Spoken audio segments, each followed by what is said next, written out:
Welcome back. With the Israeli ground offensive in full swing, outsiders are asking how this conflict may end and how peace can be kept once the bloody assault is over. Israel could pull out of the Strip and declare a unilateral ceasefire, which could shift the responsibility of peace to Hamas. But at the moment, hopes for a ceasefire are scarce. If peace is reached within the next few weeks, an international peacekeeping force could be deployed along the Gazan border with Israel. This suggestion has been rejected by both the Israeli leadership and Palestinian factions. Now, with Hamas broken, there would be the option of setting up a new system to police the Gaza Strip. And despite tight controls, weapons still get over the border. No shortage of new fighters. Any proposed solution will come under Israeli control. For that fact alone, Palestinian factions are unlikely to agree. It's also very complicated. Any arrangement, therefore, likely to be short-lived. We still have with us from Tel Aviv, Menachem Klein. From Cairo, Ambassador Abdullah al-Ashal, and in Beirut, Alistair. Mr. Klein, let me ask you first of all, you were a signatory to the Geneva Initiative, which called on both sides to do everything that's in their power to stop a cycle of violence. How is that at all possible without the United States and a president who decides he's going to change the United States tune? What we see recently, since the beginning of the Israeli operation, is a division between the White House and the State Department. The White House follows completely Jerusalem, while the State Department sometimes breaks and goes with Europe. And we could see it in different statements, and also the EU stand, which is totally different than the White House, and the EU members' activity in the region, which is totally different than the White House. So this is a first break for many years that the Europeans have their own policy different than the White House. Now, how we can end it? We can end this violation by an agreement which will be some kind of a compromise. Israel cannot achieve all its far-reaching goals. This is the basis, and some benefits and some achievements will go for Hamas. And there is no debate about that, in my view, no doubt about that as a result. As part of the Geneva Initiative, you suggested an idea of international monitors around the Gazan borders. Tzipi Livni, talking to the European Union delegation, giving a press conference, said, "I don't see how this can help." In Geneva Initiative, we formed up a proposal for two-state solution. And the situation when we signed it on 2003, today is that the situation is totally different. What we have on the ground is one regime from Jordan to the Mediterranean of the Israeli regime. First, we have to abolish the one-state reality on the ground. Then, from that point, we can continue to the two-state solution. In my view, the Israeli incursion to Gaza is to abolish the only one challenge to the Israeli protectorate of Abbas regime in the West Bank. This is Hamas. Israel wants to abolish Hamas because Hamas challenges the protectorate that Israel built up in the West Bank, the PA under Abbas. But Alistair, if I could just bring you in at this point, how do you destroy something that is not a solid entity? I mean, Hamas is more of an ideal than anything else. You're quite right. It's being spoken of, I think, both in Europe and in Israel, as if this was some NATO defense system with its headquarters and command and control posts. But most of these Islamist movements have become flatter, networked organizations. They don't need buildings and they don't have to have computers to function. They work at a much more sort of informal level. And also, it's not a small military group that's somehow cut off from the people.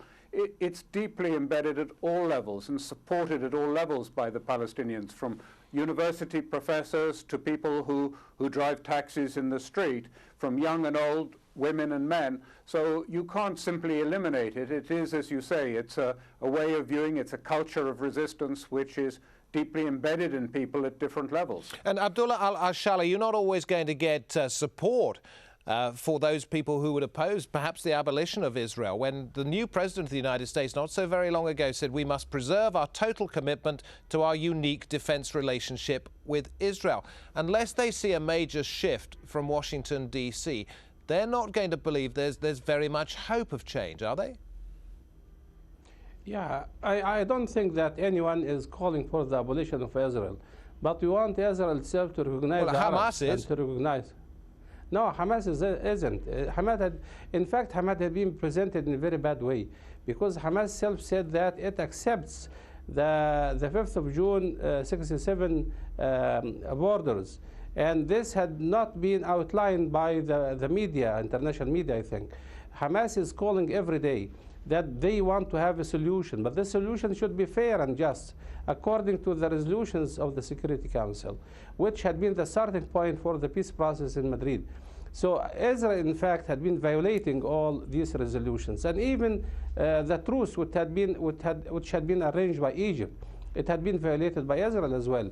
Because the question is, Hamas wanted to keep resistance because the territories are occupied. If Hamas stands still, this means that they accept the occupation, and they also facilitate the Zionist progress program to proceed. So we need a very fair solution from the outside, because inside the Arab region, we are divided now. We have Egypt and Saudi Arabia and perhaps some other states are against Hamas, and for this reason, they want Hamas to be abolished as a political power. And this is why they are very tacitly criticizing Israel, supporting Israel, but publicly they are criticizing Israel. They have many cars. They didn't want to stand for Israel to do something. And Israel knows very well that they are very lenient. So this is why, if we look at the polemics concerning the Arab Initiative now, is it possible for the Arab Initiative to do anything for the solution, or it is now the time to withdraw this initiative? You see that in Saudi Arabia, they are saying that the initiative is pressing on the nerves of Israel, and this is a very good pressure attitude. We don't want to relieve Israel from this pressure. On the other hand, let me bring in Menachem Klein here. When Barack Obama becomes president of the United States on January the 20th, what message would those of you who want to see a different approach from the United States perhaps hope to see from him, perhaps sooner?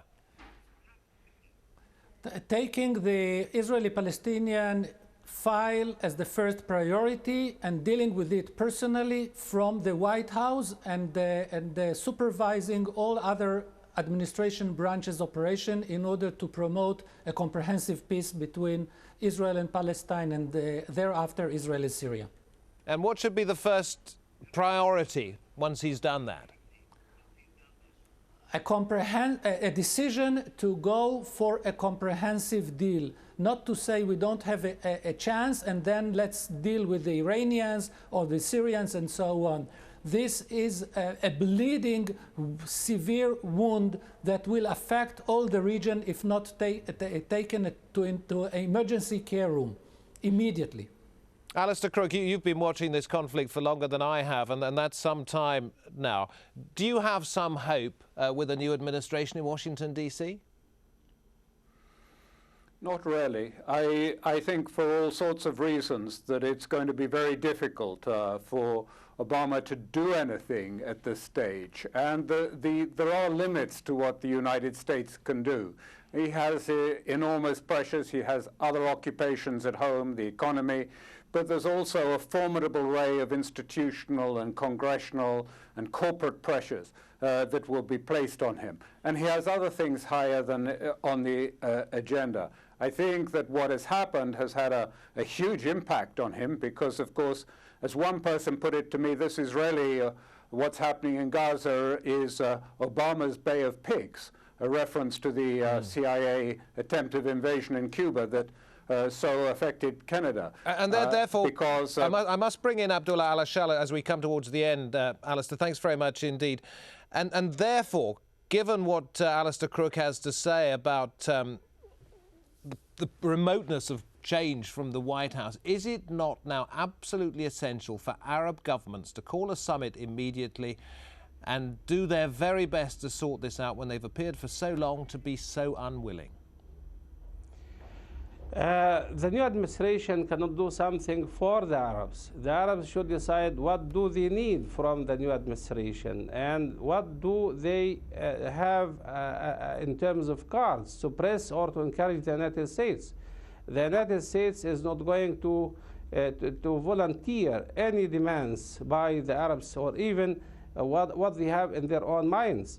So we need to declare first what do we want as United Front. And secondly, we have to have something with the United States because everything is counted according to the cards. Appreciate your time. Thank you very much indeed to all of you. From Tel Aviv, Menachem Klein. From Cairo, Ambassador Abdullah Al-Ashal. And from the Lebanese capital, Beirut, Alistair. Thank you all for sharing your thoughts with us here on Inside Story. And thank you for watching this programme. From me, David Foster, and the rest of the team, bye-bye for now.